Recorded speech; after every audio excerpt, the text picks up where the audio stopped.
Ladies and gentlemen, Ashley Clements and Daniel Gord.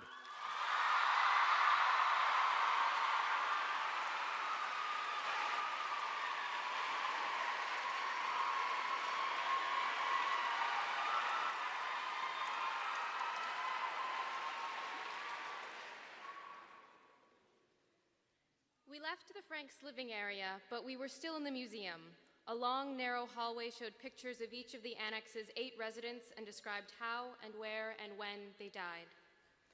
The only member of his whole family who survived the war, Liedewig told us, referring to Anne's father, Otto.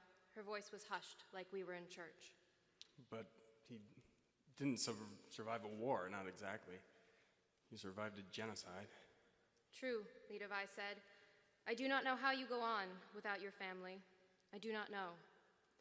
As I read about each of the 7 who died, I thought of Otto Frank not being a father anymore, left with a diary instead of a wife and 2 daughters. At the end of the hallway, a huge book, bigger than a dictionary, contained the names of the 103,000 dead from the Netherlands in the Holocaust. The book was turned to the page with Anne Frank's name, but what got me about it was the fact that right beneath her name, there were 4 Aaron Franks. 4 Aaron Franks, without museums, without historical markers, without anyone to mourn them. I silently resolved to remember and pray for the 4 Aaron Franks as long as I was around. Maybe some people need to believe in a proper and omnipotent God to pray, but I don't. As we got to the end of the room, Gus stopped. You okay? The worst part is that she almost lived, you know? She died weeks away from liberation. Liedewig took a few steps away to watch a video, and I grabbed Augustus's hand as we walked into the next room. It was an A-frame room with some letters that Otto Frank had written to people during his months-long search for his daughters. On the wall in the middle of the room, a video of Otto Frank played. He was speaking in English. Are there any Nazis left I could hunt down and bring to justice? We leaned over the vitrines reading Otto's letters and the gutting replies that no one had seen his children after the liberation. I think they're all dead, but it's not like Nazis had a monopoly on evil.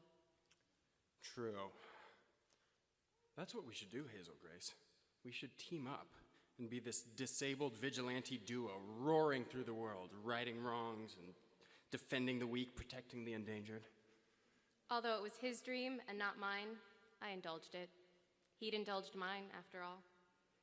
Our fearlessness shall be our secret weapon. Oh, the tales of our exploits will survive as long as the human voice itself. And even after that, when the robots recall the human absurdities of sacrifice and compassion, they will remember us. They will robot laugh at our courageous folly. But something inside their iron robot hearts will yearn to have lived and died as we did, on the hero's errand.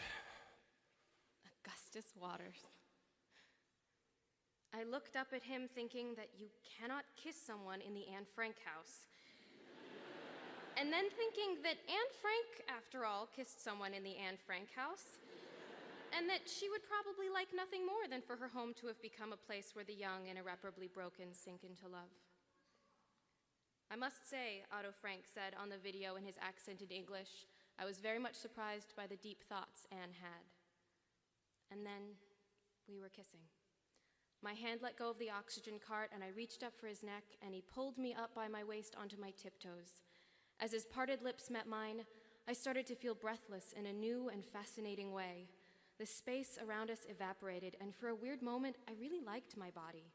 This cancer-ruined thing I'd spent years dragging around suddenly seemed worth the struggle, worth the chest tubes and the PICC lines and the ceaseless bodily betrayal of the tumors. The kiss lasted forever as Otto Frank kept talking from behind me. I realized that my eyes were closed and opened them. Augustus was staring at me, his blue eyes closer than they'd ever been, and behind him, a crowd of people 3 deep had sort of circled around us. They were angry, I thought, horrified. These teenagers with their hormones making out in front of a video broadcasting the shattered voice of a former father. I pulled away from Augustus, and he snuck a peck onto my forehead as I stared down at my Chuck Taylors. And then they started clapping.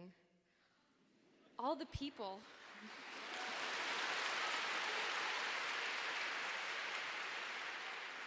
All the people, all these adults just started clapping, and one shouted, "Bravo!" in a European accent. Augustus, smiling, bowed. Laughing, I curtsied ever so slightly, which was met with another round of applause.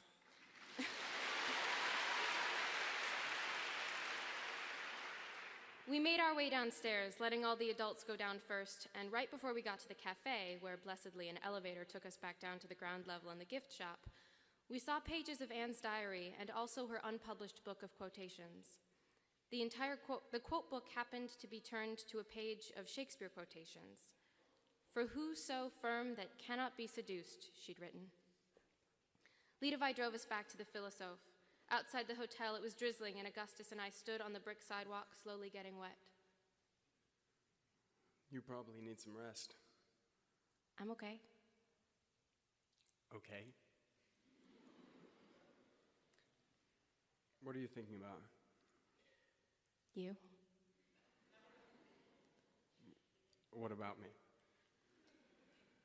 I do not know which to prefer, the beauty of inflections or the beauty of innuendos, the blackbird whistling or just after. God, you are sexy. We could go back to your room. I've heard worse ideas.